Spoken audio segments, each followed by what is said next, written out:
today we have our last cookout of the season, and as a little extra surprise, we have a dunk tank. We were all sitting around a table just chit-chatting, kind of enjoying each other's company, and all of a sudden Andy piped up, our machine shop manager, and said, "Hey, Gary wants to be in a dunk tank."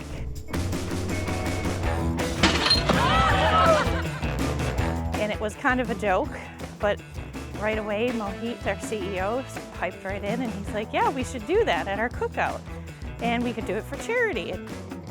I've been talking about this the last couple years.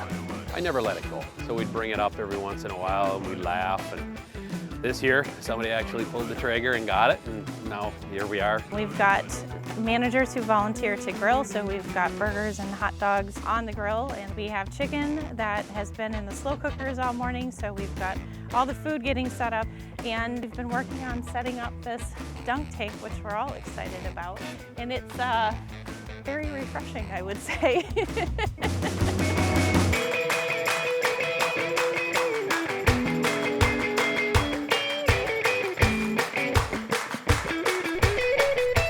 It's really fostered a lot of camaraderie between not only the managers, but the employees and all the teams within the organization. You throw an idea out there and enough people get behind it and support it, and we make it happen. The proceeds go to the Hobart Fire Department and the Hobart Police Department. We'll be splitting the proceeds between the two evenly. We're a big happy family. We can all come together at the end of the day and have a good time like this, and that's what I really like.